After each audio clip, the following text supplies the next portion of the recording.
Some wounds never really scar over, they just scab.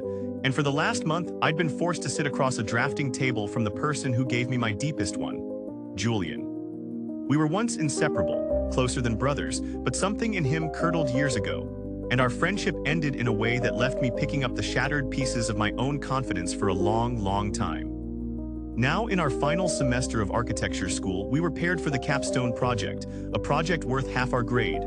I swallowed my pride and the bitter taste of memory, committing to pure professionalism. I'd be polite, I'd do my work, and I'd get through it. His girlfriend, Clara, a kind soul who I still considered a friend, was relieved we were at least being civil. For a month, it actually worked. We divided the labor, spent late nights running simulations, and our digital model of a sustainable urban high-rise was becoming a thing of beauty. We were just days away from the final presentation, putting the finishing touches on the animation and printing the physical model. Then on Tuesday morning, 4 days before the deadline, I tried to log into our shared cloud server and was met with a blunt red text error, access denied.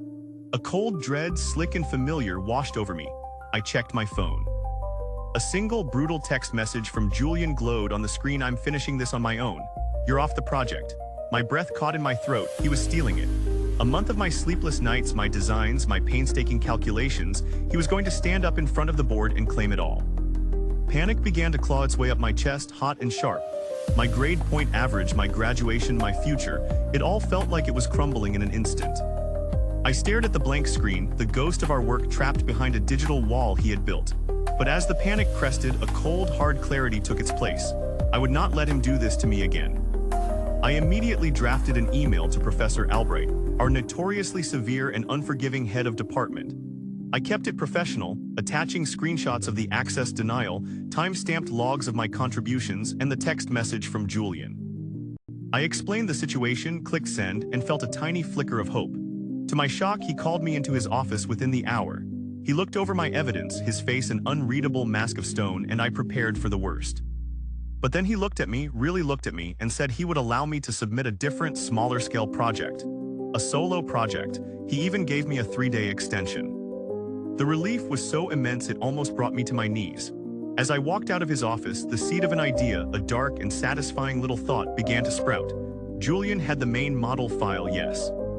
But I was the one who had meticulously created all the custom material shaders and environmental assets. The unique polished concrete texture, the specific frosted glass rendering, the vegetation models, all the little details that made our project look real, they were all created by me and saved in a separate library on my personal cloud drive, which had been linked to the main file. Without my library, his model was just a collection of ugly, gray, textureless shapes. The night before the original presentation was due, my phone buzzed. It was Julian. I let it go to voicemail, then listened. It was pure distilled panic.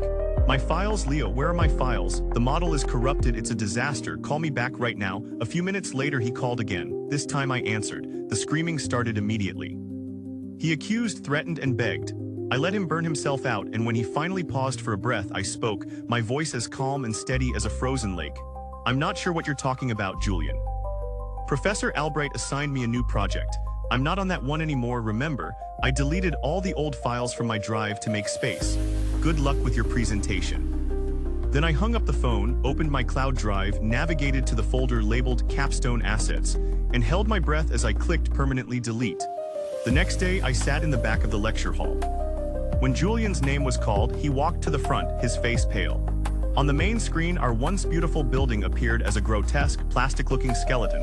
He stammered through his speech, making excuses about technical glitches. Professor Albright was merciless. He tore the project apart, calling it unfinished, unprofessional, and an embarrassment. Julian left the hall with a failing grade hanging over his head. A few days later, I met Clara for coffee. I told her everything, not just about the project, but about what Julian did all those years ago that ended our friendship. I laid the facts out like blueprints on a table, without emotion or anger, and let her draw her own conclusions. I submitted my solo project, a small but elegant design for a community library, and earned one of the highest marks in the class. A week after that, I saw Clara on campus, and she told me she and Julian were no longer together. When I went to pick up my graded project, Professor Albright asked me to stay for a moment. He looked at me and said, 30 years ago, when I was in your shoes, my partner did the same thing to me. Someone gave me a second chance, it's important to pass that on. I left his office and saw Julian across the quad alone. He looked smaller, diminished. There was no surge of victory, no joy in his failure. There was only a profound sense of quiet. The scales had been balanced. The real revenge wasn't the deleted files or the failed grade, it was the quiet confidence of knowing I had survived his storm and built something better on my own.